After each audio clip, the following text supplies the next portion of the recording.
warahmatullahi wabarakatuh. Saya Azhar Kenanisa yang kali ini akan membawakan konsep-konsep esensial dalam geografi yang berfokus pada aspek spasial. Dalam geografi, khususnya geografi manusia dan regional, kita nggak cuma belajar peta atau nama-nama tempat. Fokus utamanya adalah ruang, gimana tempat-tempat di bumi ini tersusun, berinteraksi, dan berubah. Ada beberapa konsep kunci atau konsep esensial yang bantu kita memahami ini semua. Konsep-konsep ini saling terkait dan penting banget buat menganalisis pola-pola sosial. Kayak, kenapa kota bisa berkembang kepada suatu daerah tertinggal? Atau gimana globalisasi ngefek ke distribusi ekonomi?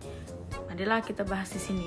Yang pertama yaitu aspek lokasi. Apa itu aspek lokasi? Aspek lokasi merupakan posisi suatu tempat di permukaan bumi yang bisa saja absolut atau koordinat tetap, seperti garis lintang dan garis bujur, atau relatif atau posisi terhadap dan tempat lain. Contoh, Gunung Merapi secara absolut ada di sekitar 7 derajat lintang selatan dan 110 bujur timur. Tapi secara relatif, dia ada di Jawa Tengah dan dekat di Yogyakarta. Kedua yaitu jarak atau distance. Apa itu? Jarak adalah seberapa jauh dua tempat bisa diukur secara fisik, waktu, atau biaya.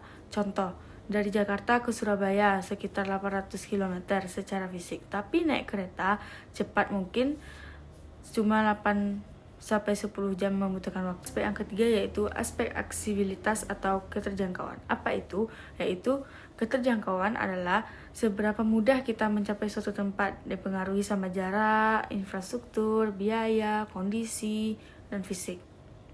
Contoh, Bandara Soekarno-Hatta mempunyai aksesibilitas tinggi buat warga Jakarta karena ada kereta bandara, tapi buat warga di pelosok Papua, bagaimana? Juga aspek morfologi. Apa itu? Yaitu ia studi tentang bentuk atau struktur ruang, bisa tentang bentuk kota atau aliran sungai atau pola permukiman, juga dilihat secara historis atau gimana bentuk itu berubah dari waktu ke waktu. Aspek kelima ada aspek aglomerasi. Aglomerasi adalah pemusatan aktivitas, biasanya ekonomi dan industri di suatu tempat. Contoh, kawasan industri di Bekasi, Karawang, dan sekitarnya itu contoh aglomerasi. Ada juga nilai kegunaan. Apa itu? Ini soal seberapa berguna atau penting suatu tempat dan wilayah bagi aktivitas tertentu. Nilainya bisa berbeda tergantung siapa yang melihat dan untuk apa itu dilakukan.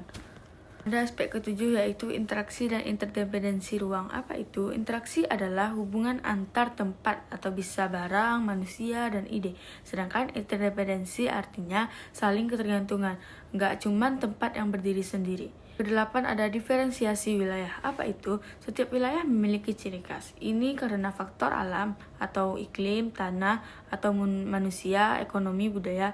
Diferensiasi bikin wilayah punya potensi dan tantangan yang berbeda-beda. Yang kesembilan ada keterkaitan ruang. Apa itu? Keterkaitan ruang ini bicara soal bagaimana suatu tempat terhubung dengan tempat lain atau lewat substansi, komunikasi, dan aliran ekonomi.